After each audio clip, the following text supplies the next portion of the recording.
True scary stories from Reddit. Trapped in a haunted house. Souls that won't escape. The world of the internet is a labyrinth of secrets, and nowhere does it grow darker than in the shadowed corners of Reddit. Among the countless threads of lost pets, life advice, and fleeting memes lies a thread that refuses to fade into obscurity. Two terrifying accounts shared by anonymous users. These stories, recounted with an unnerving level of detail, have sparked debates across forums and social media, dividing readers into skeptics and believers. Some dismiss them as well-crafted fiction, but others, those who know the weight of the unknown, swear these tales are chillingly real. What sets these stories apart isn't just the horror they invoke, but the strange, almost intangible connection between them. Each tale stands on its own, yet when read together, they weave a disturbing tapestry of events that feels too coincidental to be accidental. It's as if the two narrators, separated by time and space, unknowingly uncovered two parts of a larger, sinister secret. The first story surfaced on a cold winter night, its title simple yet foreboding: The Echoing Shadows. It began with a forewarning from the original poster. This isn't just a ghost story, it's a warning. If you've ever doubted that some places have a life of their own, let me change your mind. The second account, posted months later by a different user, bore a haunting resemblance. Titled The Mirror's Curse, it spoke of reflections that moved on their own and a descent into madness. When readers noticed the similarities, the recurring themes of entrapment, distorted reality, and entities that thrived on human suffering, a chilling urban legend began to take root. But legends are tricky things. They thrive on ambiguity, feeding off half-truths and unanswered questions. What truly happened to the people in these stories?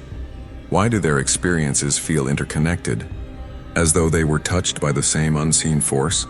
And most unsettling of all, could it happen to someone else? Before diving into these accounts, let me set the stage.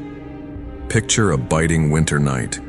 The world outside is cloaked in silence, save for the occasional rustle of wind through skeletal tree branches. Inside, the warmth of your room feels like a fragile shield against the vast unseen dark. The glow of your screen bathes your face as you scroll through these haunting tales. And somewhere in the back of your mind, a question lingers. What if it's true? With that, let me guide you into the first story, a tale of a house that echoes with the voices of its past. A story of whispers, shadows, and an oppressive darkness that refuses to die. Let me tell you the first tale, a story of echoes that refuse to die. Story 1. The Echoing Shadows. Anna pulled her scarf tighter as the biting Maine wind whipped around her, the towering Victorian house looming before her like a dark sentinel against the evening sky. Its spired roof and elaborate trim were relics of a bygone era, and while most might have found its grandeur comforting, Anna couldn't shake the feeling that the house was watching them. "It's perfect," Tom said, his voice full of enthusiasm as he unloaded the last box from the moving truck. "So much character. Can you believe we got it at that price?" Anna nodded, forcing a smile. The price had indeed been too good to be true. A sprawling 3-story Victorian for less than a 2-bedroom condo in the city. But as she stepped through the ornate double doors into the dimly lit foyer, unease prickled the back of her neck. The house felt alive. The floorboards beneath her feet groaned in protest, their echoes lingering just a second too long. She froze mid-step, glancing around the cavernous space. "Did you hear that?" "Hear what?" Tom asked, already halfway up the staircase, his voice bouncing off the high ceilings. "That." She gestured to the empty hall where faint whispers seemed to coil through the air like smoke. Tom chuckled. "Old houses make noise, Anna. It's nothing." But it didn't feel like nothing. The whispers came and went, almost like a conversation, just out of reach. Anna shook her head and followed Tom upstairs, trying to ignore the chill that seemed to seep from the walls. Their dog, Max, usually a bundle of boundless energy, refused to go further than the threshold. The golden retriever stood rooted to the spot, tail tucked between his legs, emitting a low, uneasy growl. "Max, come on." Anna coaxed, but the dog whined, backing away toward the yard. "Must be the new smells," Tom said dismissively. "He'll get used to it."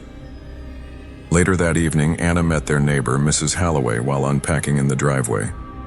The elderly woman, wrapped in layers of thick wool, eyed the house with something between pity and fear. "You bought it?" she asked, her voice trembling slightly. Anna nodded, setting down a box. "Yes, just moved in today. It's beautiful, isn't it?" Mrs. Halloway hesitated, her lips pressing into a thin line. "It's a lot of things, but beautiful isn't one of them. Families don't tend to stay there long. Why's that?" The older woman glanced toward the house, her gaze lingering on one of the darkened upstairs windows. "People say it doesn't let them." Anna felt a chill that had nothing to do with the cold. "What do you mean?" "Strange things happen in that house," Mrs. Halloway whispered, leaning closer. "Families disappear. First, it's little things, missing keys, voices in the night, but then..." She shook her head. "Just be careful. And don't go into the basement." Anna's stomach twisted, but before she could press for details, Mrs. Halloway shuffled away, muttering a prayer under her breath. That night, as Anna lay in bed, she couldn't shake the old woman's words. The house felt unnaturally still, the kind of silence that pressed against her ears like a warning. She glanced over at Tom, already fast asleep, and envied his ability to dismiss the unease gnawing at her. Suddenly, Max's low growl broke the silence. Anna sat up, her pulse quickening. The dog was standing in the hallway, staring intently at the basement door. It was closed.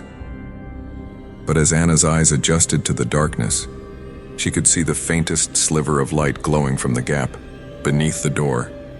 The first night had been uneasy, but by the second, the house seemed determined to make its presence known. Anna lay awake in bed, staring at the shadows on the ceiling cast by the moonlight seeping through the curtains. The house groaned and creaked as if settling into its own skin. And then she heard it. A faint sound, almost imperceptible at first, like the tinkling of a distant bell. She strained her ears and the sound grew clearer, resolving into soft laughter. It was high-pitched, childlike, and echoed faintly through the walls. Anna sat up, her heart hammering. "Tom," she whispered, shaking him awake. "What?" he muttered groggily, rubbing his eyes. "Do you hear that?" she asked, her voice tight. Tom listened for a moment before shaking his head. "It's just the house, Anna. Go back to sleep." But Anna couldn't sleep. The laughter lingered, weaving through the stillness like a ghostly thread. It seemed to be coming from above. The next morning, as Tom left for work, Anna decided to investigate. Max trotted after her as she climbed the creaking staircase to the attic. The air grew colder with every step, and by the time she reached the top, she could see her breath in the dim light filtering through a small, round window. The attic was a chaos of forgotten relics, dusty furniture, boxes of yellowed papers, and an assortment of odds and ends. But what caught Anna's attention was the old record player in the corner, its brass horn gleaming dully in the light. As she approached, she realized it was playing. A soft, haunting melody floated through the air, the kind of tune that might have once filled a grand ballroom. But when Anna bent down to inspect the device, her stomach turned. The power cord was neatly coiled beside it. It wasn't plugged in. A shiver ran down her spine as the melody came to an abrupt halt, the needle scratching harshly against the record. Max whined and backed toward the stairs, his ears flat against his head. "Come on, boy," Anna whispered, scooping him up. She didn't want to linger. When Tom came home, Anna tried to tell him what had happened, but he brushed it off. "It's an old house, Anna. There's bound to be weird stuff lying around." That night, it wasn't Anna who felt the house's presence. It was Tom. He woke in a cold sweat, his breathing ragged. "What's wrong?" Anna asked, alarmed. I don't know," he said, running a hand through his hair. "I had this dream, but it felt so real. There were people, shadowy figures, standing at the foot of the bed just staring at me. They didn't move. They just watched. Anna felt a chill creep over her. Maybe it's the house, she whispered. Tom shook his head. It's just stress. New house, new town, it's nothing. But Anna wasn't convinced. The next day, she decided to dig deeper. She returned to the attic, this time determined to uncover the house's secrets. She rummaged through the boxes, her hands trembling as she pulled out brittle envelopes and faded photographs. One box, tucked away in the darkest corner of the attic, held what she was looking for. Inside were black and white photographs of a family, a man, a woman, and 2 children. They were posed stiffly in front of the house, their expressions solemn. Anna flipped through the stack, her unease growing with each image. The family looked increasingly gaunt, their eyes hollow and shadowed. The last photo sent a jolt of fear through her. It was the same family, standing in front of the house, but they weren't alone. Behind them, barely visible, was a shadowy figure standing in the upstairs window. Anna hurried downstairs, clutching the photos, and showed them to Tom. "This is the family who lived here before us," she said, her voice trembling. "And they disappeared. All of them." Tom frowned, studying the photos. "How do you know they disappeared?" Anna opened the last envelope in the box and pulled out a newspaper clipping. The headline read, "Local family vanishes without a trace. Foul play suspected." Tom's face paled as he read the article. "Maybe we should talk to someone," he said, his voice unsteady. But Anna wasn't sure who to talk to. The house had a story to tell, and she wasn't sure she wanted to hear it. The days in the house grew darker and more oppressive. Anna and Tom had stopped dismissing the oddities, but understanding what was happening only made the atmosphere more unbearable. The laughter, the crying, the strange dreams, they were not mere quirks of an old house. They were cries for help, warnings and threats all rolled into one. Anna became consumed by the photos and articles she had unearthed. She pored over them late into the night, piecing together the fragmented story of the family who had lived there. The father had been a school teacher, the mother a homemaker, and the children, a boy and a girl, were described as bright and full of promise in the articles. Their disappearance had shocked the town, but no suspects or explanations were ever uncovered. One evening, as Anna studied a particularly chilling photo, she noticed something she hadn't seen before. In the reflection of the window behind the family, she could see faint outlines of more figures, obscure shapes barely visible, as if they were part of the house itself. Her stomach twisted. "Tom," she whispered, showing him the photo. "Look at this. It's like the house is watching them." Tom leaned closer, his brow furrowed. "You think the house did something to them?" Anna hesitated. "I think the house is something. It's alive, Tom. It's trapping them, and I think it wants us too." Tom didn't want to believe it, but the signs were impossible to ignore. That night, the whispers grew louder, more insistent. They no longer seemed random. Words began to emerge, a chilling chorus of pleas and accusations. "Help us. Run. Join us." The air grew thick and oppressive, making it hard to breathe. Anna and Tom sat in the living room, clutching each other as the house seemed to come alive around them. Doors slammed shut, floorboards groaned under invisible weight, and the lights flickered wildly. Suddenly, Anna's phone buzzed on the coffee table. It was a message, except her phone was still on airplane mode from their move. The text read, "Get out now." Her heart pounding, Anna stood and grabbed Tom's arm. "We're leaving now." "But now, Tom," she snapped, dragging him toward the front door. As they opened the door, a blast of icy wind hit them. The snowstorm outside had worsened, but Anna didn't care. She wasn't spending another second in that house. They bundled into their car, Max whining in the back seat. As Tom started the engine, Anna glanced back at the house. For a moment, she swore she saw shadowy figures watching them from every window, their faces pale and hollow. The car's tires spun in the snow before gaining traction, and they sped down the long, winding road away from the house. The storm swallowed them and the house disappeared from view. But the sense of relief was short-lived. As they drove, a familiar sound reached Anna's ears, a soft, haunting melody. Her blood ran cold. "Do you hear that?" she asked, her voice trembling. Tom frowned. "What are you talking about?" Anna turned toward the back seat, her heart pounding. The old record player's tune was playing again, faint but unmistakable. It wasn't coming from the house, it was coming from the car. Max whimpered, and Anna's breath caught in her throat. She turned to Tom, her voice barely a whisper. "We didn't escape, did we?" Tom glanced at her, his face pale. And then the laughter started again, this time from the radio. The snowstorm thickened, the car's headlights cutting through the swirling white. But no matter how far they drove, Anna couldn't shake the feeling that they were still inside the house. Story 2: The Mirror's Curse. Daniel had always been drawn to old things, furniture with intricate carvings, faded paintings with cracked frames, and especially mirrors. There was something about the way mirrors seemed to hold on to their history, reflecting not just the present but whispers of the past. So when he stumbled upon an ornate mirror at the back of a dusty thrift shop, he felt an instant connection.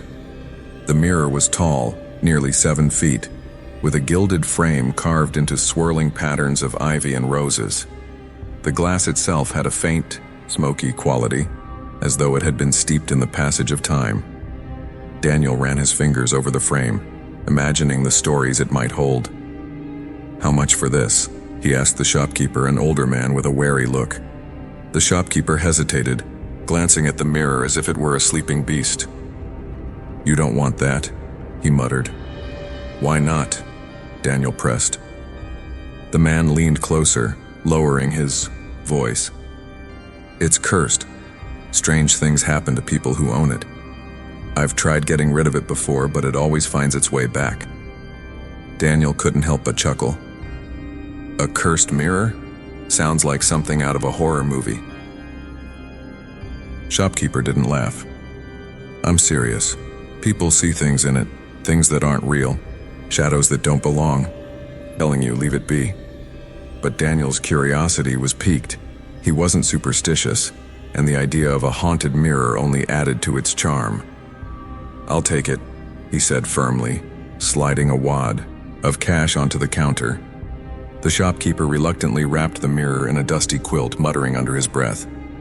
As Daniel loaded it into his car, he thought he saw the old man make a sign of the cross, but he brushed it off as the ramblings of an eccentric.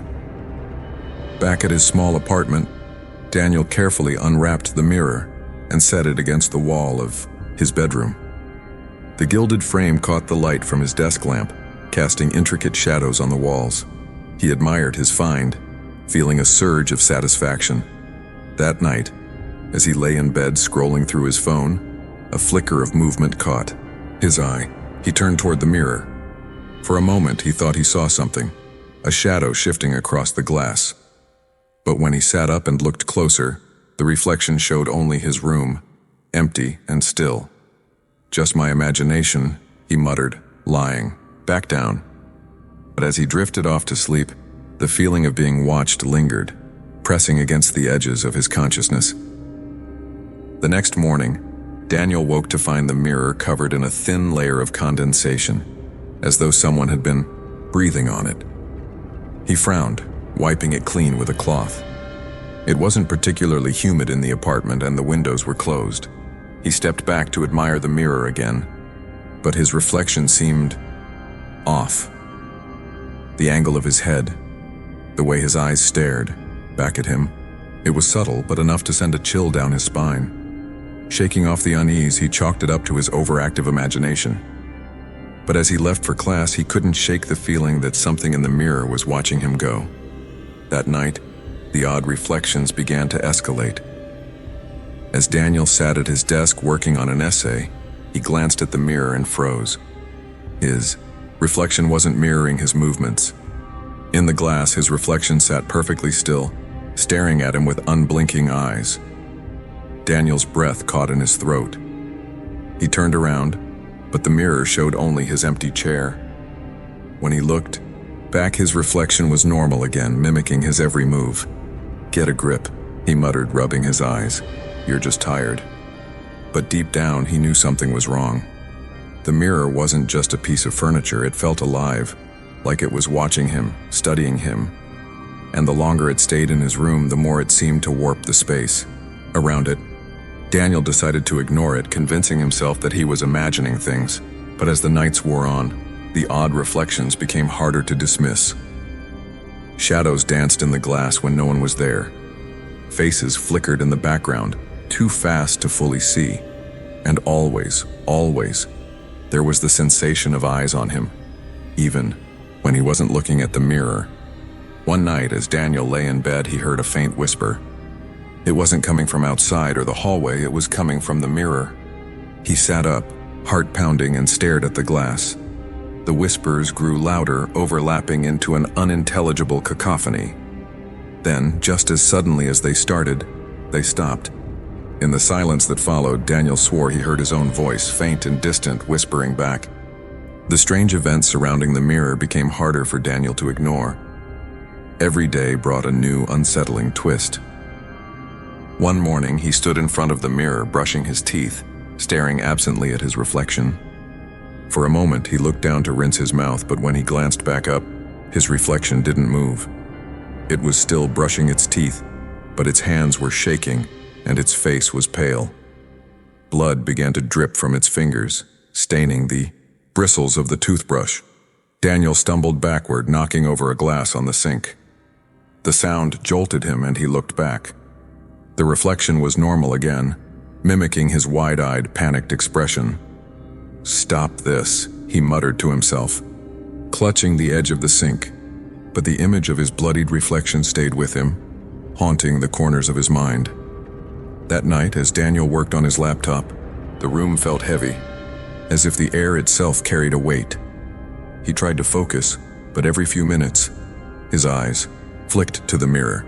It stood across the room, reflecting his desk and the lamp casting a warm glow. But in the reflection, the lamp's light seemed dimmer, its edges fuzzier, as if the room inside the mirror were slightly wrong. Out of the corner of his eye, he saw movement in the glass. Something shifted in the background, a shadow sliding across the reflected wall. He whipped his head around, but the room behind him was empty.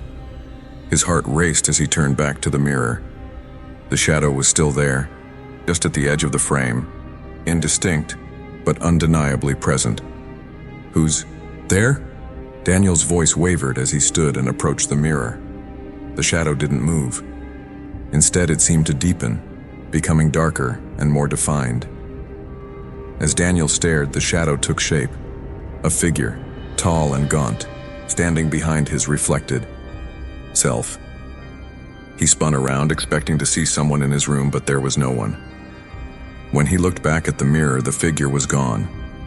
For the first time, Daniel felt a genuine chill of fear. He grabbed an old blanket and threw it over the mirror, cutting off its reflection.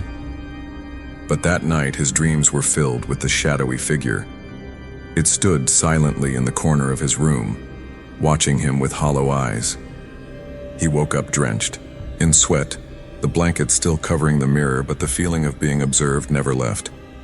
Determined to understand what was happening, Daniel began to dig into the mirror's history. He searched online for any mention of an ornate, gilded mirror like his. After hours of fruitless scrolling, he finally stumbled upon a thread on a paranormal forum. The post described a mirror that sounded eerily similar to his, tall, gilded, with intricate carvings. According to the post, it had once belonged to a man named Charles Whitaker, who had lived in the 1920s. Whitaker, the forum claimed, had been accused of brutally murdering his wife and children. When the police arrived at his home, they found him sitting in front of the mirror, his hands covered in blood, muttering about the man in the glass. He claimed the mirror had shown him visions, driving him to madness. Though Whitaker maintained his innocence, he was convicted and hanged. The mirror disappeared shortly after, rumored to carry the curse of Whitaker's insanity. Daniel's stomach churned as he read the accounts of others who had owned the mirror over the decades. Every story ended the same way: visions, whispers, and a growing sense of dread until the owner either abandoned the mirror or met a tragic end. He sat back in his chair, the weight of the discovery pressing on him. Could it be true? Could the mirror really be cursed? His gaze drifted to the covered mirror, the edges of the blanket fluttering slightly in the draft. For the first time, Daniel seriously considered getting rid of it, but deep down, he knew it wouldn't be that simple. Daniel's nights grew darker, each one more suffocating than the last. The strange occurrences had escalated to a point where he could no longer ignore them. The reflection in the mirror seemed to have a mind of its own, and it was now showing him images of something far more terrifying, visions of himself committing a gruesome crime. At first, it was subtle. A brief glimpse of his face, eyes wide with fear, standing over a body, his hands drenched in blood. But as the days passed, the visions became clearer and more detailed. He saw himself with an unfamiliar woman, their interaction growing tense. Then he saw the woman's lifeless body, her eyes wide open in shock. And standing over her, Daniel, looking cold and detached, a knife in his hand. The weight of the visions crushed him. He could no longer tell if they were warnings or predestined events. Was he truly capable of such violence? Or was it the mirror's curse, driving him to madness, forcing him to act out the images it planted in his mind? His paranoia grew with each passing day. He avoided his friends, unwilling to let anyone near him for fear they might witness his descent into madness. He locked himself in his apartment, the mirror always in his line of sight, taunting him with its silent predictions. Every time he looked into it, he saw a different version of the future, each one darker than the last. One evening, the tension became unbearable. Daniel had been staring at his reflection for hours, the same haunting images replaying over and over. His mind screamed at him to run, to get out, to destroy the mirror before it could completely claim him. He grabbed a chair and hurled it at the mirror. The glass shattered with a deafening crack, sending shards flying across the room. But as the glass splintered, Daniel froze. What he saw in the shards horrified him. Each piece of glass reflected not just his face, but dozens of ghostly faces, pale, twisted, and contorted in agony. Their mouths were open, but no sound came out. The faces seemed to scream silently, a chorus of suffering trapped within the glass. Daniel staggered back, his breath coming in ragged gasps. The faces seemed to move within the shards, their expressions shifting as if they were alive, trapped in a prison of glass. He reached for his phone, hands shaking, and dialed the only number he had left, the one for a nearby therapist he had been seeing before all of this began. But as the phone rang, he felt a presence behind him. He turned, but no one was there. The room felt colder now, as though the temperature had dropped to freezing within seconds. The lights flickered above him, and for a moment Daniel thought he heard something, whispers soft and insistent coming from the shattered mirror. The faces in the shard seemed to move again, this time more violently, as though they were reaching for him, demanding his attention, calling his name. In a panic, he tried to escape. But as he stepped toward the door, his legs felt heavy, his body sluggish. It was as though the air itself had thickened, trapping him in place. His mind screamed for him to leave, but his body refused to obey. He collapsed to his knees, the world around him spinning, and everything went dark. When the police arrived at his apartment a few days later, they found it eerily quiet. There were no signs of struggle or violence, no indication of what had happened to Daniel. His apartment was empty, save for the untouched shards of the mirror scattered across the floor. The police searched for weeks, but Daniel was never found. It was as if he had simply vanished, swallowed by the very darkness that had consumed him. Some say they still hear whispers in the apartment, the faintest sound of a voice calling out, trapped forever in the reflection. And the mirror? It was never found. As the stories unfold, one can't help but wonder, are they merely isolated occurrences? Or is there something deeper, a shared thread connecting the two? The house that trapped souls in its walls, forever replaying their last moments, and the cursed mirror that twisted reality, both seem to carry the same dark weight, a malignant force perhaps older than either of the tales themselves, that feeds on curiosity and innocence. Could these two separate tragedies be intertwined in a way we can't yet comprehend? Both the house and the mirror might very well be relics of the same malevolent origin, artifacts cursed long ago, each a piece of a puzzle whose pieces we are forbidden to fully see. The eerie silence that pervades the house could echo in the shadows of the mirror, just as the distorted reflections could haunt the very walls of the house. Both stories carry a similar refrain. Something is lurking just beneath the surface, waiting for someone foolish enough to seek it out. The question remains, what force is it that ties them together? A curse, passed down from one victim to another, crossing time and space? Or perhaps they are both reflections of the same fear, of what we might uncover if we dig too deep, a warning that some truths are too dangerous to chase. The stories serve as a chilling reminder of the dangers of curiosity. It's easy to get lost in the allure of the unknown, driven by the temptation to uncover mysteries that seem just out of reach. But as Anna, Tom, and Daniel learned, some things are better left undisturbed. The past holds shadows that are best ignored, and sometimes those who seek to understand it end up becoming part of its darkness. These tales leave us with a simple yet haunting message. Some echoes of the past are better left unheard, and some reflections should never be seen. There is a reason why certain places, certain objects remain hidden or abandoned. There is a reason why we sometimes feel the need to look away when we catch our own reflection, or when we hear a whisper carried on the wind that seems to come from nowhere.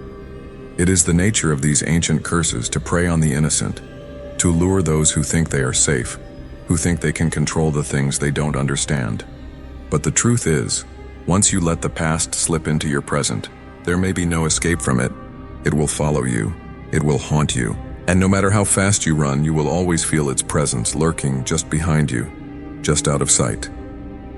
As you sit there reading these words, think about it for a moment. Do you hear the soft creaking of the floorboards beneath you? A whisper in the breeze? Maybe, just maybe, you'll catch a glimpse of something in the corner of your eye. Something that wasn't there a moment ago. If you ever hear a faint echo or see something strange in a mirror, ask yourself, what might be lurking just out of sight? What shadows might be following you, waiting for the right moment to reveal themselves? And when you look away, will you find that they are still there, watching you from the depths of the past?